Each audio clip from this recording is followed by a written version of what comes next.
This video is brought to you by Sailrite. In this video, we'll show you how to make your own quilted placemats, which can help set the tone for lively or uninspiring meals.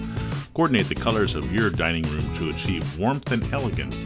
This can easily be done not just with painted walls, carpet, and upholstery, but with decorative fabrics from Sailrite used to make table runners, or in this video, quilted placemats. Let's get started. We are going to use a polyurethane foam with fabric backing as the center fill. You can also use a thin batting as the center fill if you like. A common size for a placemat is about 19 by 13 inches. We will cut the foam or batting to a slightly larger size of about 20 inches by 14 inches. Pick a decorative fabric from Sailrite and then cut it to approximately the same size of the foam you just cut. We will use the foam as our template. For the underside of the placemat, we're going to use a coordinating color decorative fabric, so our placemat can be flipped for an alternative look. You can use the same fabric for both sides if you like. Place the foam between the decorative top and bottom layer of fabric. Next, use a spray glue to adhere the fabric to the foam. We're going to use 3M Super 77 spray adhesive for this task. If you like, you can use straight pins instead of the glue and pin the layers of fabric to the foam, but spray glue works best. Remember, the foam and fabric is cut oversize, so we just need to be sure the fabric covers the foam surface and the edges will be trimmed away in a future step.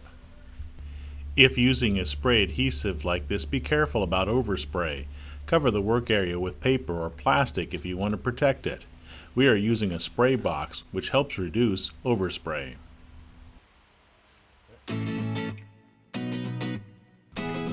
Now comes the task of sewing the quilted lines. This task can be accomplished several different ways. We will sew the corner of our placemat and then mark the bed of the sewing machine and the tabletop that it rests in with a straight line. We will use this line as a guide to sewing the other stitches at the same distance apart. Or you could use chalk and mark lines on the fabric prior to sewing, which does make it easier to guide the stitches and keep them uniform and straight. It's your choice. We have positioned this line about 2 inches away, so we will have a 2-inch grid. As you can see, Angela just keeps sewing straight stitches using the pencil line struck down on the bed of the sewing machine as a guide. The straight stitches are about 3 to 5 millimeters in length for this project. When she starts sewing, notice how she holds the tail ends of the threads for a stitch or two before letting them go. This keeps them from being pulled into the bobbin area, avoiding unsightly rat's nests on the underside of the fabric. That binder attachment is getting in the way. It really should be removed. She removes the folder, but does not remove the swing arm. A little bit better. Because Angela did not mark the fabric with the fabric marking pencil or chalk, she has to keep sewing down the width of the assembly to the left. So, she has to scroll up the material to get it under the arm of the sewing machine. Had she marked lines, she could have sewn from any direction. See how she is using the line struck down on the table in the bed of the sewing machine? She lifts the tail end of the assembly to be sure the previous stitch is directly over the line. Once those set of stitches are done going that specific direction, it's time to make the grid by sewing from the opposite corner, crisscrossing and repeating the process. We are using the Sailrite Ultrafeed LS1 sewing machine, which has a walking foot, making this assembly easy to feed. Most home sewing machines will also be able to handle this type of application. We are going to skip ahead here.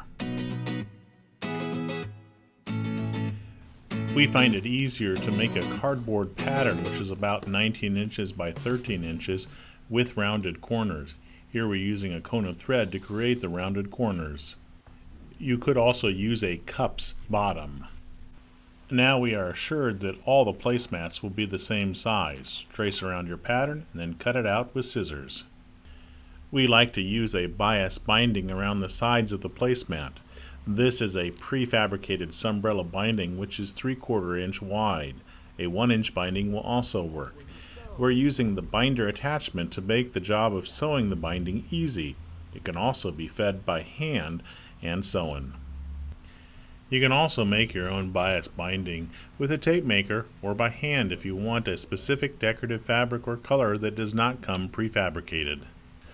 This assembly is not too thick, but since it has a 1/4-inch foam, it's rather bulky, so carefully feed it into the binder opening as the binder does the work of folding the binding and guiding it. Your only concern is keeping the fabric assembly up inside the binder opening.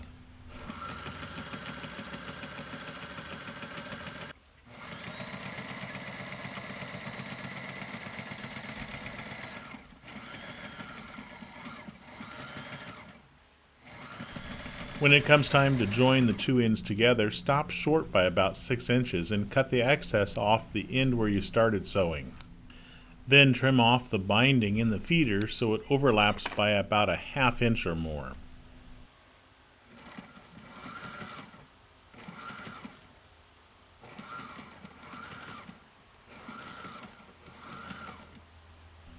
Upon reaching the next leg of binding, Angela will remove the assembly from the feeder and finish it off by feeding it by hand. As is customary to lock a stitch, do some reversing. Our quilted or pleated placemat is complete. Coming up next is the materials list and the tools we use to make these placemats. We used a 1/4-inch polyurethane foam with fabric backing and decorative fabric we picked from Sailrite.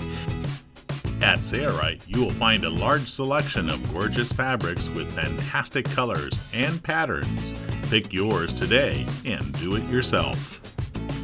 For more free videos like this, be sure to check out the Sailrite website or subscribe to the Sailrite YouTube channel. It's your loyal patronage to Sailrite that makes these free videos available. Thanks for your loyal support. I'm Eric Grant, and from all of us here at Sailrite, thanks for watching.